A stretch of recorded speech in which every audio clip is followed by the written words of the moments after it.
might just get started so we can get into the good stuff. My name is Clara Williams-Roldan and I am the Impact Director at Documentary Australia Foundation and one of the impact producers on the documentary Incarceration Nation. Before we go any further, I do want to acknowledge the traditional owners of the land where I live and work, the Gadigal people of the Eora Nation, and that sovereignty was never ceded. Something that we say at the beginning of all our virtual events is that wherever you are in this land we now call Australia, those of us who are not Indigenous all share something in common, that is that we live and work on stolen land. So I'd invite you to acknowledge the traditional owners of the land where you live and work in the chat today and just pay your respects. And I think it is, important every time we do it, but particularly important as we enter into a discussion around the film Incarceration Nation, which I guess really lays bare how that invasion and colonization continues to play out in racism and our justice system today. So we're really pleased to have you here for this panel discussion, Incarceration Nation Taking Action, which is going to dive deeper into the film with some of our impact partners, Amnesty International Australia and Deadly Connections, to talk about how we can move from knowing and understanding to taking meaningful action for change.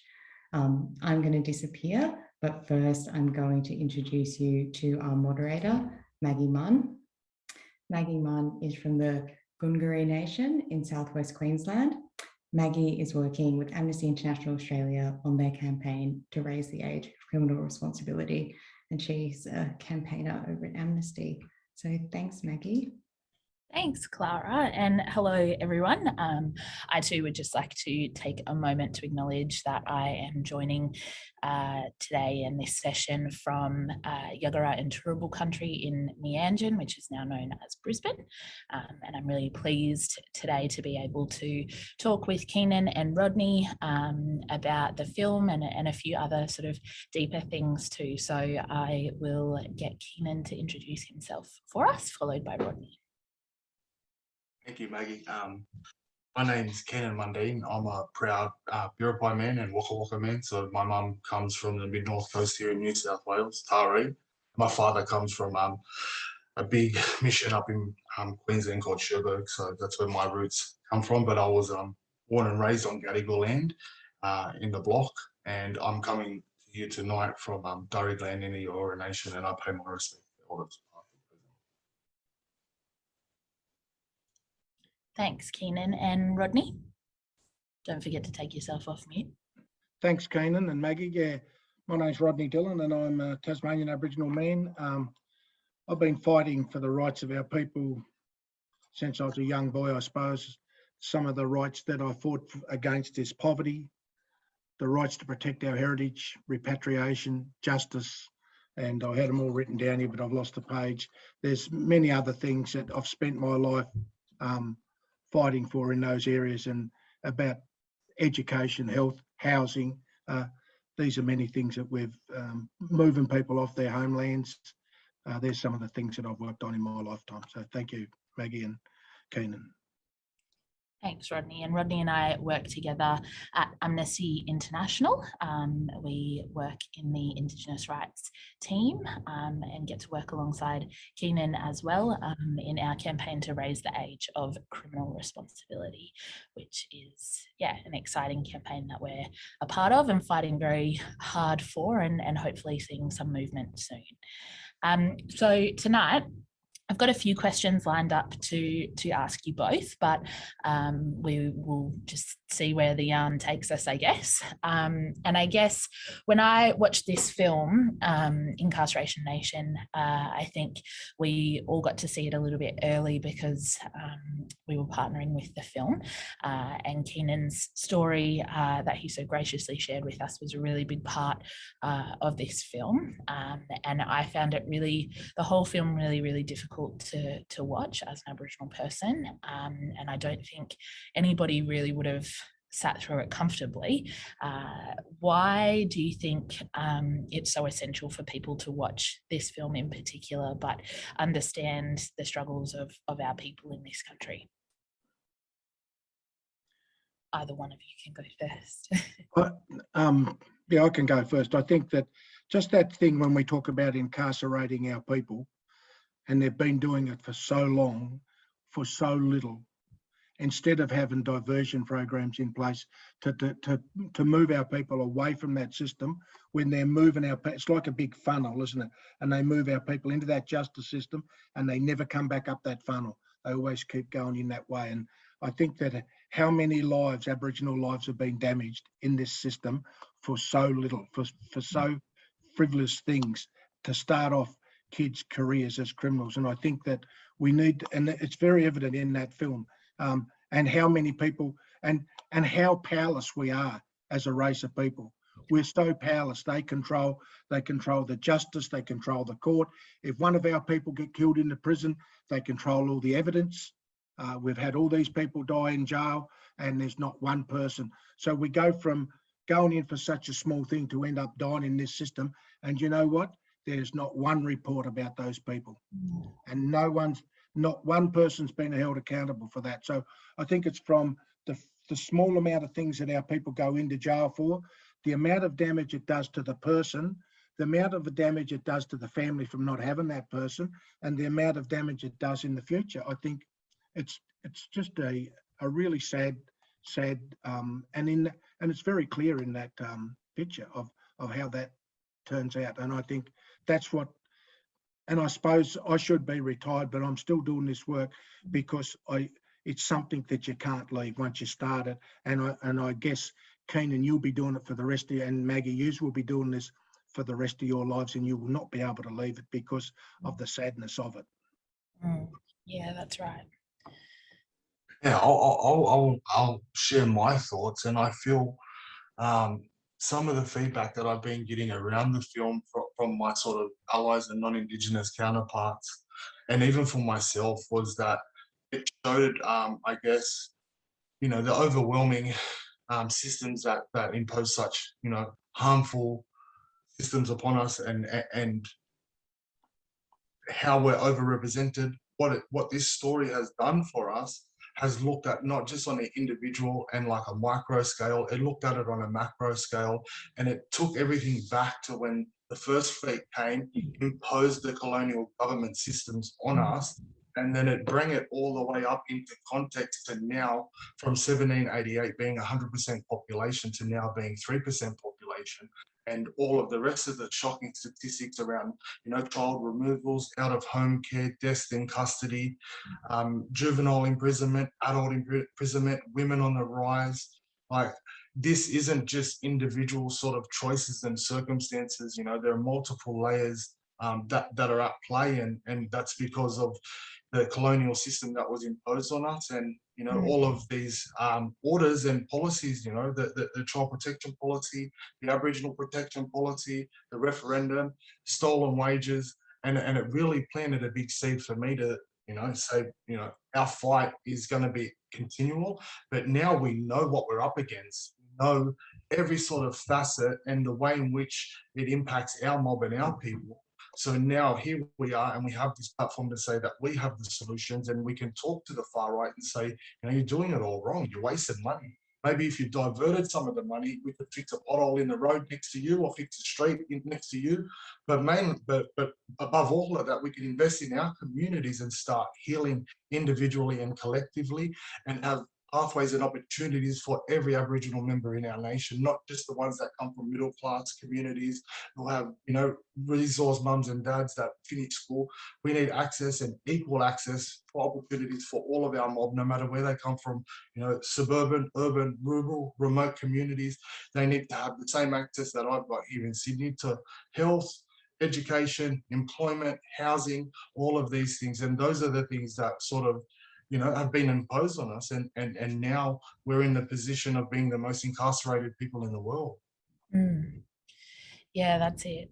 I think that the film did actually a really incredible job of showcasing, as you said, Keenan, that sort of historical stuff that we saw, the Aboriginal Protection Acts and the Aboriginal acts and the stolen wages and the stolen generations, all of that sort of stuff, that's kind of, I guess, set the precedent for what it is that we're experiencing today. All of the stuff that our old people fought against, that we're now fighting against, and our kids, hopefully they won't have to, but you know, it looks like they'll have to be fighting against that too.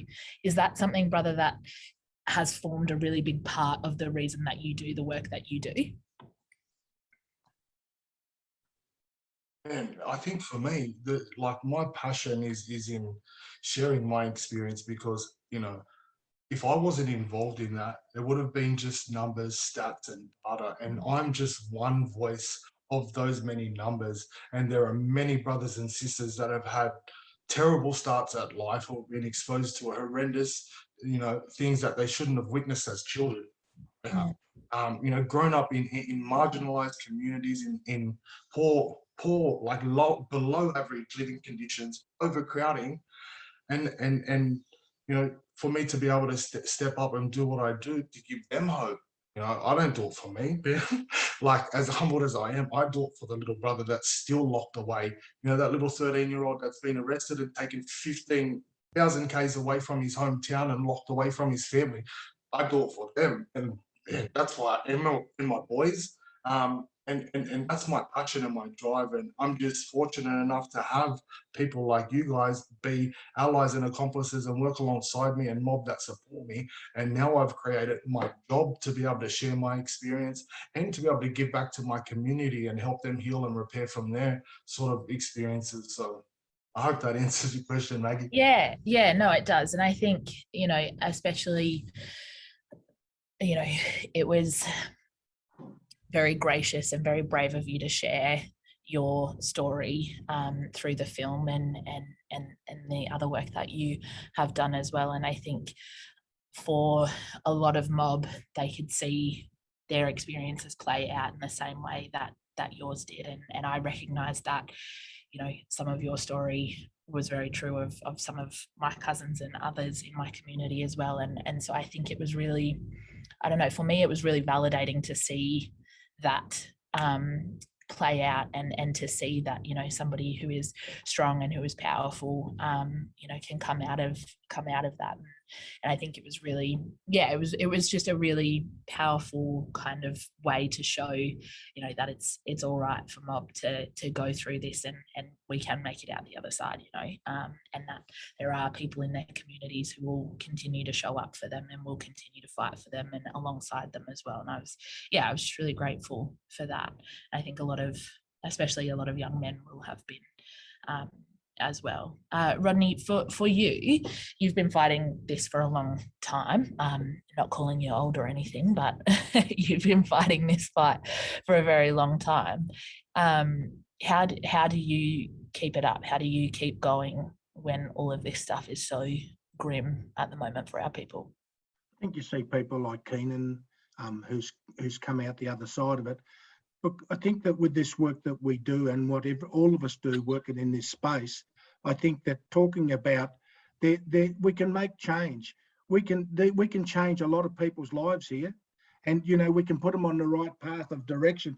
If we could have done that with some of the other kids in the early days that we didn't have, we know now. We know that that some of these kids need some therapy, some management of different sorts. If we can address the issues why the kids go in there, they can come out and stay out. But if we just take them in there and lock them up, they come out and go back in. So I think that understanding that there is ways around making change. If we put things in place like justice reinvestment or diversionary programs, Indigenous-led diversionary programs, these are all great changes, and our people would be in charge of looking after our own kids, because at the moment, we're not in charge of that. All the other groups are in charge of that, the NGOs, some of those ones that are in charge of them. It becomes a money-making exercise, and we talk of the money that goes into Aboriginal communities. It doesn't go into our people, it goes into these organisations. And if it was gone, if we had things in place where we built capacity, we've got capacity in our organisations, we've got people that know what's wrong, we've got people who know how to fix it, yet we just lock people up continuously. So it seems a very racist system that we're dealing with, and And the politicians, the lazy politicians who can't think of anything else to do, oh, what are we going to, oh, lock up some blackfellas, that'll fix it. So I think that, you know, having politicians thinking that we can make change and be brave and say we're going to do smart justice, we're going to make these kids, you know, better kids and help these kids and support them, help them and get them back onto a track. I think they're the things that I know they're there. We've just got to get to that stage where we can get governments to do that. And like Keenan was saying, if all the millions of dollars they spend, if they spend it in the right areas, they'd have a better return. Yeah, it seems, I don't know, in the work that we do and some of the communities and the places that we've been, Rodney, I find it so baffling at times when we have these programs that are led by mob, and you know, they're the ones that are working and engaging with the community, and the community owns them and is proud of them, and they're the ones that are helping these kids and their families and the broader community as well. It just is so baffling to me that they're the ones that are continuously getting their funding cut or not being invested in at all. You know, there's great stuff that exists in New South Wales, in the Kimberley, in Queensland, or across this country, and so I guess little investment is being given by the government to these places, and it really does blow my mind. You know, it's almost, if I was feeling conspiratorial, it's almost like they want us to fail, you know, at diverting these kids and these, you know, these programs that the ones are the ones that are working, and yet they get nothing from it. And yet again, it's mob who are taking this, you know, on their backs and doing this for their communities and for their people continuously. I think I was talking to Bo Spiram yesterday on the radio. He was saying, you know, in his experience, it's these programs that are doing it on the smell of an oily rag, you know, for free, and people are, you know, white organizations are getting millions and millions of dollars to do nothing for our people. And it's really hard, I think, to try and reconcile with that when we see what works for us and what works for our people. And just on that, Maggie, I'd like to congratulate the people in Halls Creek for the work they're doing on that program, and also Angela Salmon for the program they've got in Mount Isa. So I'd just like to mention those two as special mentions of people that I've worked with, and I'm really proud to see the work that they do and the lives they make changes in. Yeah, absolutely. It's incredible hearing stories of what works in our communities and what works for our people. Keenan, what are some of the things that you have found work in your community? Oh, yeah, what, man? We've had, you know, tremendous wins with the people that engage with my service, and you know, different age groups and different cohorts, from young people to adults. And I'll try and give a few case studies off the top of my head. The first major one was, so we engaged a woman that was sort of out of service, but it was pretty horrendous, the treatment that she was in. So she was incarcerated at the time from a domestic violence relationship, and she had children to that guy, and because she went into prison, they gave the kids to the father because he was in the community. The eldest child had a severe eating disorder. The youngest child had, he was severely on the spectrum, couldn't talk, couldn't verbalize. And the middle one got diagnosed with cancer while mum was in prison. Yeah, so she found out while she was actually at the prison workshop, and made a phone call, and she broke down and she shared the yarn with us, and this is why we picked up the sort of work. She was out of area, so we advocated for her. She actually found her children and was going through chemo at a hospital here in Sydney. She was at Ronald McDonald House, and they found out that she had a criminal record, and they told her to leave halfway through her child's chemo. So she was effectively homeless. And because of the parameters around her child and doing chemotherapy, she had to be within 2K radius of the hospital. And we fought tirelessly with her, just advocating for properties and transitional properties. And we secured her a 4-bedroom townhouse, fully furnished. She's been in there with that child and the family now since last year. Bubba's finished chemo. She's recovering. She got all the children back, and she now just signed the lease for another 5 years. Another young man that I entered the criminal justice system with when I was 14, he was 11 at the time. And he came from a single parent home, and he had 2 older sisters and a younger brother. He continued his juvenile and adult experience with me, reconnected with me at the age of 33. I was able to convince him and mentor him to leave his mum's property where he was paroled to, secure the transitional accommodation for him, and once again push him into a household and furnish that house and get it all done. And these are like 2 people that have been disserviced by, white organizations that weren't culturally appropriate or culturally safe, and understood the complex layers that they presented with. And through our lived experience and our professional experience, knowing these areas and these domains, we successfully were able to get these people, independent housing and off the streets. One of the biggest projects that I was proud of, oh man, I might get upset, because there is an underlying story to it, and it's once again the system failing our young people. So when we funny story for you, Maggie, and Uncle Rodney. So when I first started doing what I was doing, Claire Melliton was the CEO of Amnesty, and she gave us some startup money to do a youth outreach program. That was the inception of Deadly Connections, and that was over 3 years ago. It was a small amount of funding, enough for me to go and get a barbecue, a basketball, a football, and a speaker. And I went out into the local community where police were harassing our young people, and I was able to entertain them for a few hours until the local centre opened, because they had no money or resources. So they were going into the local shopping centre, and they were stealing just silly items and, food and stuff like that. And the security guards were chasing them. I said, this can be done better. And I showed them how to do it better. One of the young kids that we engaged with at the time was already taken, and he was in care, and he was given back to his mum. And where the failure happened was there was no through care around that involvement with the child protection system. So even though he was in kinship care, he was away from his siblings and his mum, and then just given back to them after a period of time. And then mum seen his behaviours, challenging because of his experience. So they relocated from Sydney to Wagga, and early this year, that young boy was 50. He took his own life, and his sister found him.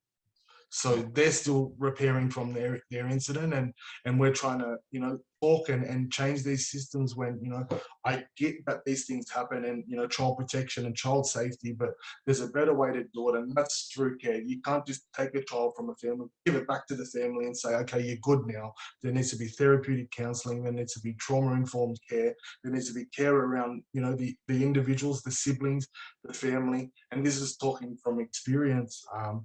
And I guess the other thing now, so we are now piloting a program called Gira Gira, which is a Wiradjuri word for well-being and safe place. And we are looking at securing accommodation through my service, my charity, and we will be the leaseholders, and we will be looking at people that, that have homelessness and transient living and substance misuse and unemployment and all of these things, to be able to create the 3 sort of care models to be able to get them off the ground: that safety, structure, and stability. And what we've noticed is when working with mob through these crises, we're just putting out fires because they're still living amongst it. So I feel through my journey and my reflection, I had to remove myself from my community, get stable enough, get the right support, and then come back to the community. So through this pilot project that we're doing at Deadly Connection, which is for adult women and adult men, because there are no places for mob to go to, we've seen the horrendous systems and what they do to our young children and the adults, and there is no place for our brothers and sisters to go to heal. And this is what I want to do at Deadly Connections, and I want to be able to scale this up and take this into other states and show other mob what we're doing and how we can take care of our own communities and rebuild and heal, within our own sort of environments, and put people in the best pathways and positions to succeed in life. So thank you, man. Sorry, Maggie, I went for so long, but there's so much I can say. Yeah, no apology needed. And thank you for sharing those stories too. And I'm sending you a hug through Zoom. Because losing any of our community, but particularly our young ones, is really, really hard, especially when it is attributed to the system failing us and failing our people for what feels like the umpteenth time, really. Rodney, you've come off mute. Were you going to add something there? No. I think it's so special and so important for young mob to have those connections and that community support, and we see that as folks who are in this space and actively connected to our communities and doing this work as well.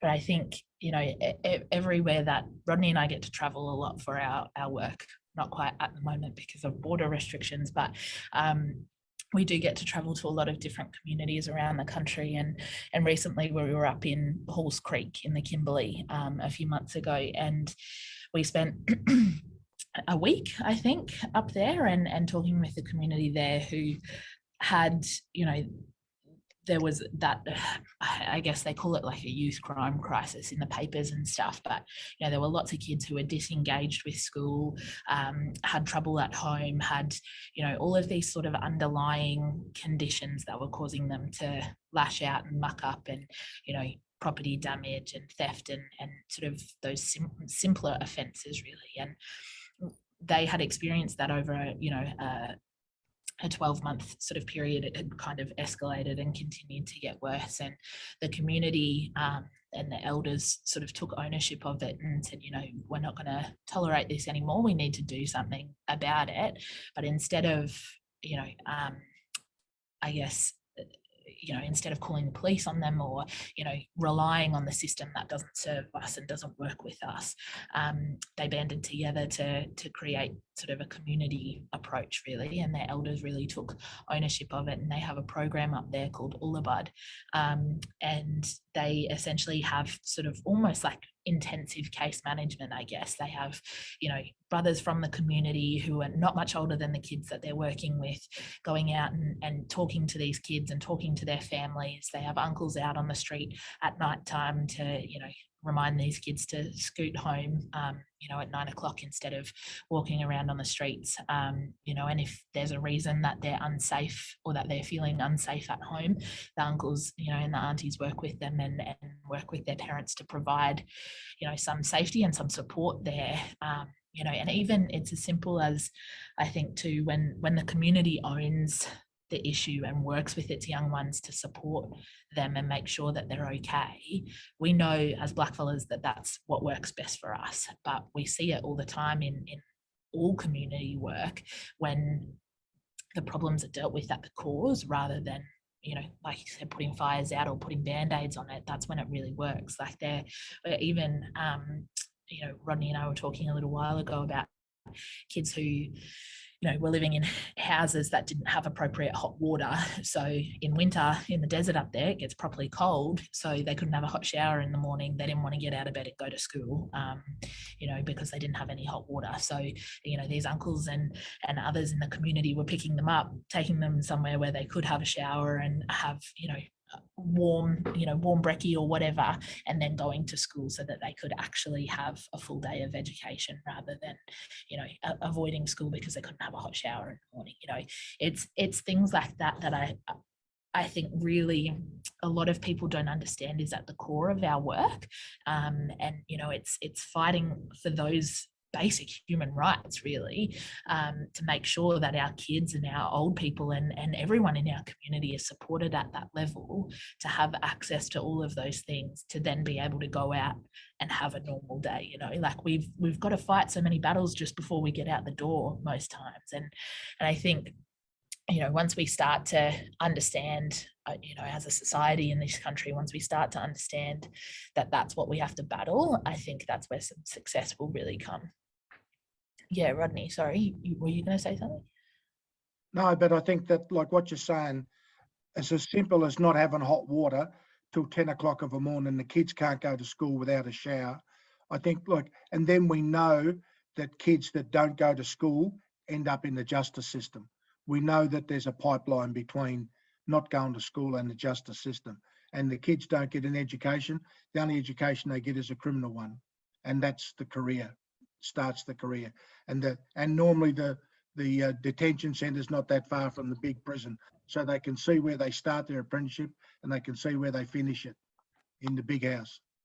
And I think that having those things in place that we can, if there's something put in place to stop that from happening, we can stop a lot of kids from getting into this system. And a lot of it comes back to housing, a lot of it comes back to poverty in those communities. But that is one, and it's a really good program because it's about prevention. We're always about doing things at the other end when the kids are into prison to try and help them in there, but it's too late. Once they're in there, it's too late. You can say goodnight. And the cruelty, I think the culture and the cruelty in these places as well, and what's happened to these kids. And these kids, when they go in, they come out, they're never the same. The things that happen to those kids should never happen to anyone, but it happens to our kids in that system. And I'm very fearful of that all the time. So that's something that makes you do this work, I think. Yeah, definitely. And I think, through your story, Keenan, in the film, but as well as our young brother Dillon and some of the other kids who have been through out of home care and the justice system as well, or so-called justice system, as young ones, that it does really plague you and it does stay with you. And it hurts my heart how many young ones don't make it out of those places, and they're sort of, I guess, always with us, those stories, because as Aboriginal people, if we lose one of us, it affects all of us really. And I guess that for me is a really big part of why it is that I do what I do. And I think, as an Aboriginal woman, I've been really blessed to be surrounded by staunch, pretty fearless Aboriginal women my entire life, and I'm very proud of that. But I think also I'm very proud to be the daughter of a very strong, very fierce Gungari man who instilled such a strong and fearless sense of social justice and community and care in me, and I'm very, very proud of that. And I wish very deeply that I could have this conversation with him. But how, as strong and caring Aboriginal men yourselves, how important is it to you to foster that in the young men that you work with and that you see who have come in and out of the justice system? Because I think it strips young Black men of that care and that sense of pride in them. So how important is it to you to reinstill that for them? Yeah, I'll try and have a go, but I think for me, there's a lot of things that I try and be reminded about my sort of outlook on life when I was a young fella and experiencing like many complex issues around social, my house, what I was going on at the moment, and it's really all tied up with toxic masculinity and what I thought what a real man looked like and how I thought a real man took care of their family. When I was a young kid, all of the people that I looked up to who I thought were real Aboriginal leaders and Aboriginal men were in fact the opposite. They were the ones that were, making money, stealing cars and doing all of this. And it really normalized it from a young, a young kid, because not many people when I was in Redfern were sort of gainfully employed and bring home paychecks like that. So just the craziness of the normalization of watching, my uncles, my older brothers and cousins, like going out and committing crime and then coming back, and then the community glorifying that because that was the only way that they would spread resources for the community. And I had to unlearn all of that. So wherever I can sit with young fellas and I try and like get vulnerable, but I tell them how messed up that is. Like, that's not a lifestyle choice. And, many of those people that I look up to are either dead, overly, like heavily medicated because they're suffering from their experience, or they're serving life in prison and they're not really taking care of their family now. And I also talk about, as a Black fella, and I think one of the most humbling things that I can say is I'm proud to say that I've grown into the man that I wanted to be.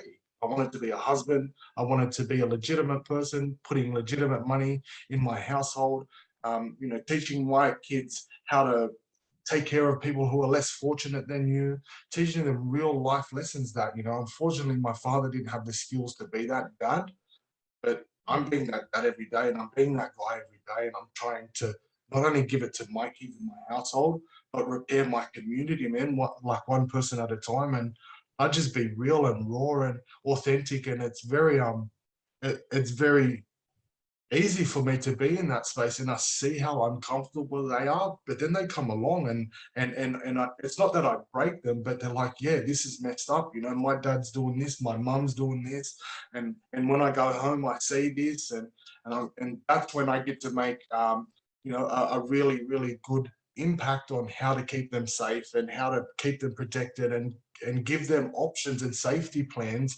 not just young people, but anyone that is living in a community or an Aboriginal community. You know, there's drugs, there's crime, there's everything happening in these spaces. There's, you know, teenagers fighting and filming on Facebook, there's bullying, there's all of this stuff that's going on. How can I equip not just young people, but everyone to navigate this and keep yourself safe? And I'm every day on my healing journey, and I'm just, yeah, I just been made real and authentic, because that's what I wanted from my father.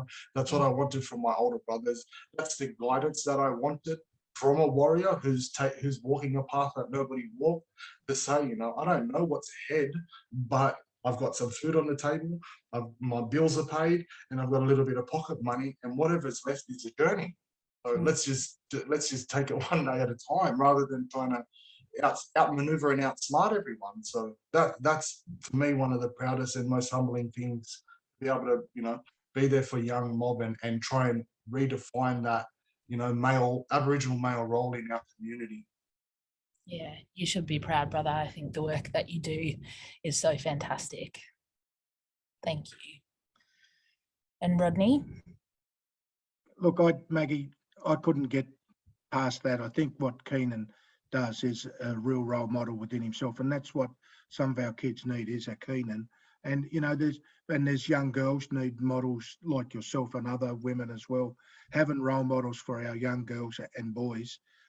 You know, and when I think of role models, I think of Adam Goods, and I think of people who've stood hard and, you know, have been treated badly in this system, just like you, Keenan, and others. So I think they're my role models as well. You know, I think I use them as a yardstick for myself, and I try and adjust myself a lot when I hear people like Keenan and others, and women, you know, strong women in our community as well. So I think they're the things.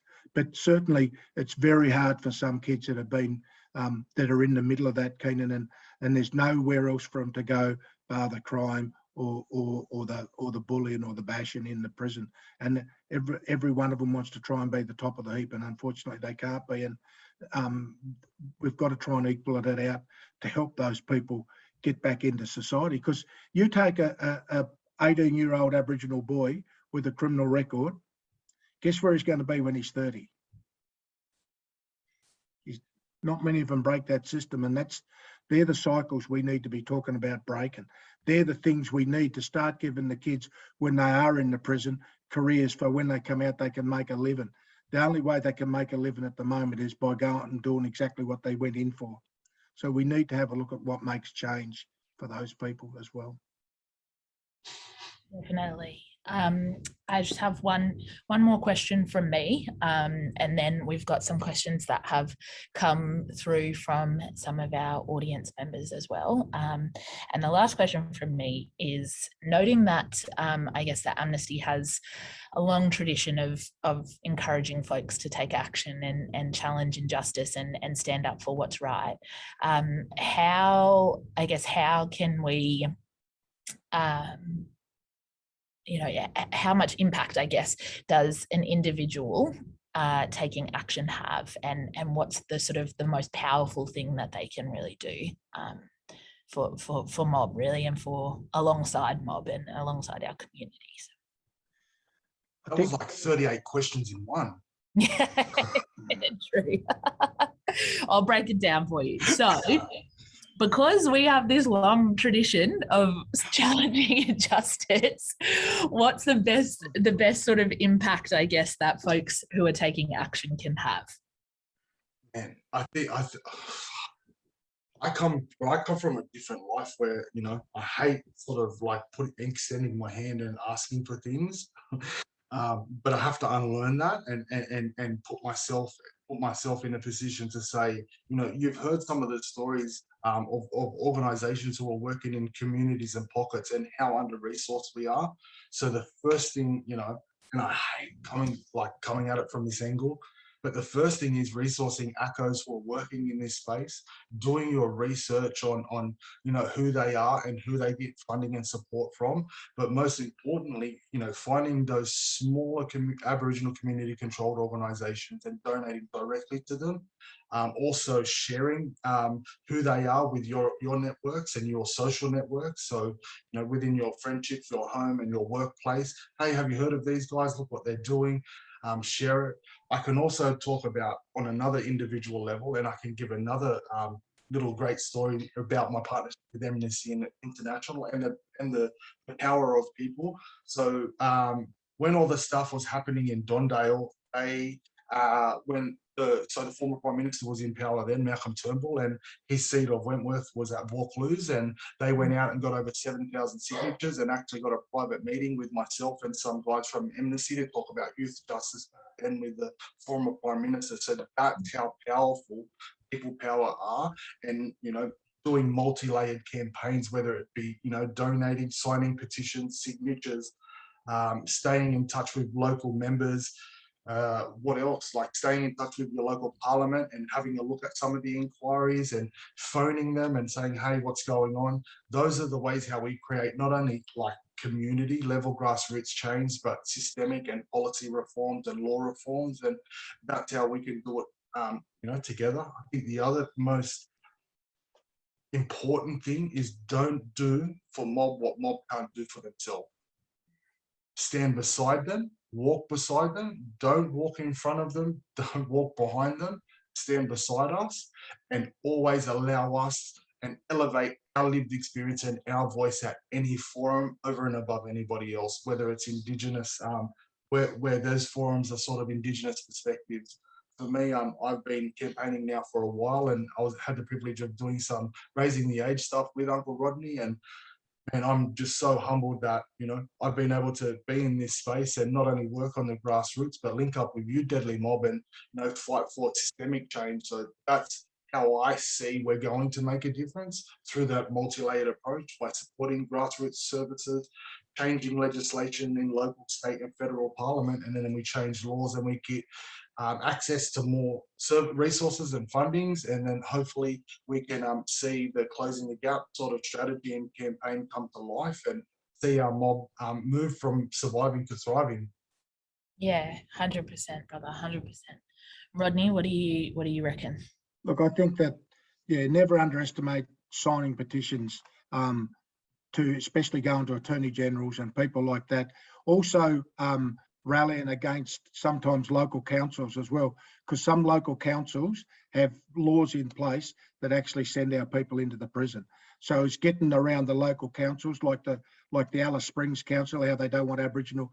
Like Alice Springs has been a place where Aboriginal people have been going for thousands of years. They can no longer sleep in the Todd. They can no longer be in certain areas at certain times because of local laws, and it really grates my gears. And I really so I don't underestimate rallying against campaigning on councils, local council at that level, but also, like Keenan was talking about, what we talk about in Amnesty is Indigenous-led solutions. And when we've got Indigenous-led solutions, we will be better off in this country, because the people that have been running the solutions up to now haven't been doing it well. All they've been doing seems to be taking a whole heap of money off Aboriginal organisations. And we need to be working alongside those Aboriginal organisations, like that we've done a bit with you, Keenan. We've done some with people in Western Australia, down in Albany, no man down there. And we've done some in Mount Isa, getting those Aboriginal organisations up and running so they can make change in their local places, their area, because other people can't do it. They've had 200 years to do it and they haven't done it. So let's get it back to our people and let them run it, and we'll see, and we'll grade it off that and see how that goes, because that's what should be done. And you know, that will build stronger communities. It builds an economy as well. We're not getting part of that economy. We're far from it. So I think that signing the petitions, campaigning, the South Australian Adelaide Hills groups, I could mention a lot of the Amnesty groups that do a lot of work. The Southern group here in Tasmania, the Redfern group. I could mention a heap of Amnesty organisations that do that work and help. And, you know, they work tirelessly to do this work, and they do it for nothing because they want to make change. So I think that, you know, that's what keeps me going from day to day. Yeah, definitely. And I love a good petition. I wish I had $1 for the amount I've signed over the last 20 years. I think I'd be a wealthy person. I've got some questions that have come in from some of our audience members. So Vanessa has asked, how can we better educate prison guards and stop the mistreatment of children? How can we hold detention centres to account for the trauma they have caused and the role this place plays in kids ending up back in detention? Just on that, I reckon if we had more Aboriginal people working in the prison system instead of other people looking after our kids who think that, you know, when we have a look at that bloke in Alice Springs, that police officer, and all those guards that was there, and that fella slammed that kid into the door, no one done nothing about it. Wouldn't you think someone would stand up and say, that's not good enough? We shouldn't, these people are our customers and we should be treating them with respect. Instead of that, I feel like getting a sack tonight and smashed him into the door. So having Aboriginal people in these places to help out and support our people, I think it's vital. And having Aboriginal bosses in the prison, don't have them all low ranking. We need sergeants and we need people, Aboriginal people running the prison. If we got 100% in Northern Territory, why haven't we got a few workers at the top of the tree? I mean, I guess we could solve the issue by not having any prisons, but I don't know if we're ready to be that radical tonight at 6 o'clock on a Thursday night. Keenan, what would you, or how would you answer Vanessa's question? There are two ways to take this on, you know, but particularly targeting the juvenile centres is making them have higher tertiary qualifications to work in there.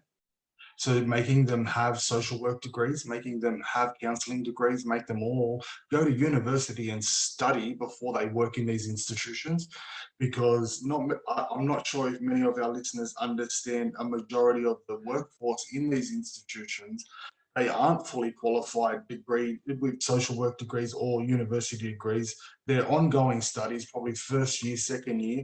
These are the frontline staff. Then management are the ones that have been working in these places and have just climbed the ranks. So they probably never finished uni, but they've worked in these institutions for 5 years, showed loyalty to their superiors and their colleagues, and they just climbed the ranks slowly. And this is how they do a disservice to our most vulnerable children, because, you know, the amount of children from out of home care, early childhood trauma, violence, all of this stuff, and they get locked in these institutions with these people that do not understand their experience or how to deal with them, and their behavior gets criminalized. And to give you an example, like, you heard my story, and on an average day, if I was feeling bad and I swore at a staff member, I'd get isolated by myself for 6 hours, like just for having a bad day and saying F off. You know, that's how punitive these places are. And then what it does then is reinforce my distrust for authority. And then I then take that and I apply that to all white people, because most white people work in these places. So now when I walk down the street, I'm like, you know, F these people, F all of them, because they don't care about me. The other one is changing the way they do their cultural competency. And within these institutions, when you do your onboarding to be an employee, it's just like a 6-hour Zoom session where you just click, and you're culturally competent to be able to go and work with Aboriginal people and other culturally diverse backgrounds people. There are policies and procedures that mandate this, so we can try and talk to, I guess, Justice and the Attorney General to be able to change these things. But I think the biggest thing also around, these institutions, juveniles, adult places, is having independent bodies investigate when things happen in these places.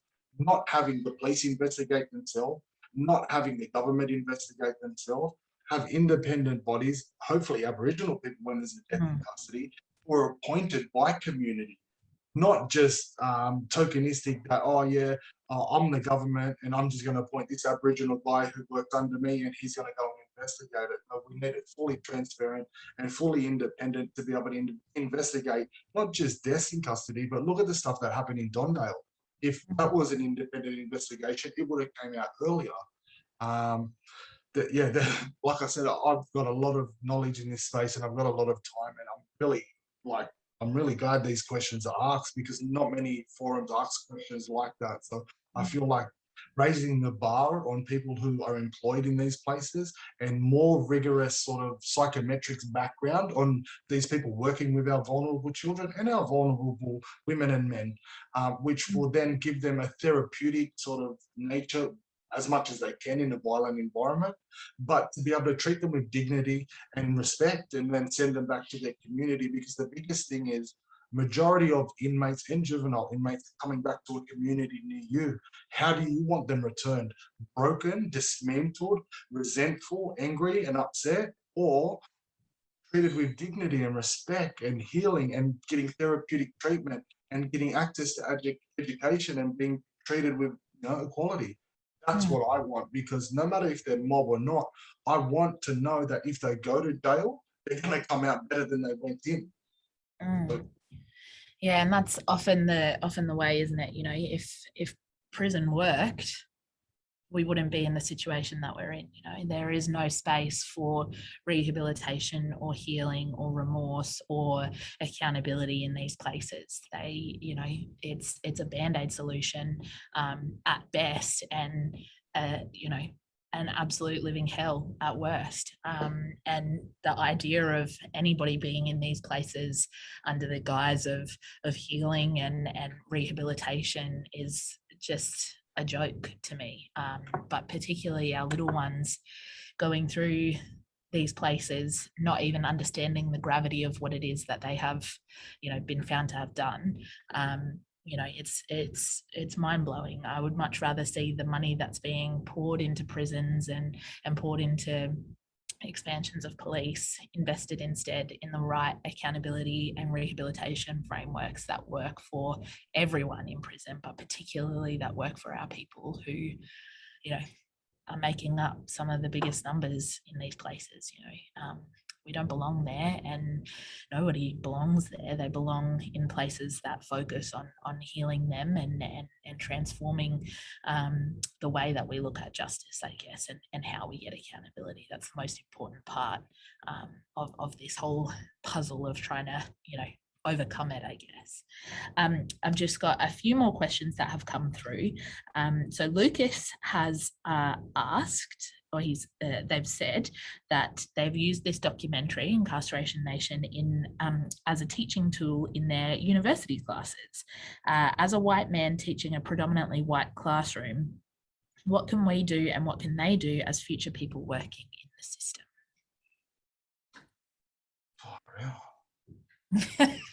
No, so I'll give it a good crack. I think for me and you guys will feel the same way. As blackfellas, we are on an ongoing journey learning about our Aboriginality, our connection to community, our connection to mob, our connection to land.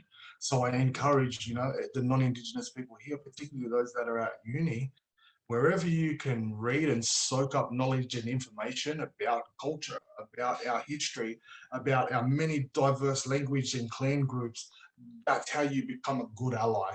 And you knowing that information, then you would know who to go to within those sort of forums and circles and spaces, but always continue your knowledge on Aboriginal issues and perspectives and understandings and history. I have the privilege of co-lecturing at a uni here in Sydney on an elective called Indigenous Perspectives on the Criminal Justice System, and it's been nothing but a privilege working alongside the professor to embed, not just my story, my knowledge that I'm still attaining today. You know, I'm what 34, 35. I'm learning things about my grandfather, about him going through the mission in Cherbourg, becoming a pastor. I'm learning about the origins of the name of Cherbourg, which was French. And this is me learning more about Aboriginality and my culture every day. And I can never learn enough, and I will never learn enough, and I will always be learning, you know, my part and my role to play in my connection. So I encourage you guys at any chance to sit down, even sit down with aunties and uncles and mob, have a coffee, pick their brain. Don't be scared. We're not going to bite you. We might bite you for some money, but we won't bite you. Rodney, what do you reckon? Look, I think that when you're dealing with any issues like that, you talk with the local Aboriginal people in your area. And when people ask me about that, I tell them it's a bit like building a house. If you was building a house in Victoria, you wouldn't consult with someone in Northern Territory. You'll be doing it with the people in the local area that you live in and talking to the elders. And you can learn much knowledge that you don't know yourself about that local area, of them local elders in that area, because they'll tell you the story of what happened to their people in that area. Then you know what's been going on in the area that you live in, and you're grounded in that. And I think that's the really important step. Yeah, definitely. And I think too, you know, as blackfellas, we learn so much from yarning with each other.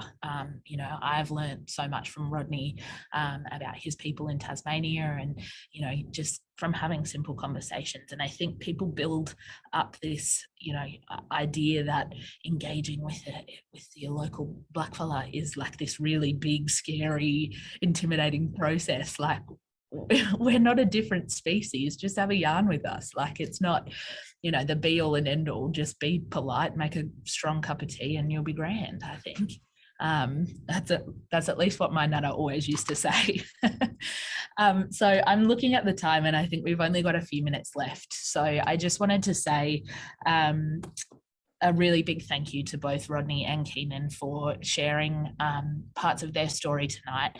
And, you know, I'm constantly privileged to be able to work alongside Rodney every day, but it's particularly powerful, I think, to have shared tonight with such strong and caring and loving Aboriginal men. So thank you both very, very much for sharing tonight and taking the time to educate our audience as well, and share some of your stories with us. So thank you both very, very much.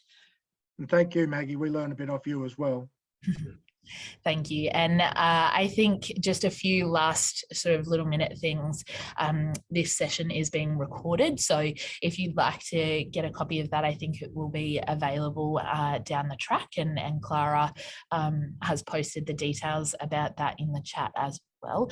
But if you'd like to be more actively involved with some of the work that has been talked about here tonight, Amnesty International has their campaign, or our campaign really, to raise the age of criminal responsibility from 10 to 14 and help end the over-imprisonment of Aboriginal and Torres Strait Islander children and people. And Clara's posted the details about where to sign the petition and send some emails to politicians and MPs as well to be involved. And of course, Deadly Connections, the link to their website is in the chat as well. And I highly recommend that you support Keenan and his beautiful wife, Carly, and their team's work in all the incredible things that they do for our people in our community. So thank you all for joining us, and I hope you all have a wonderful night. Thank you, Maggie. Thanks, everyone. As well.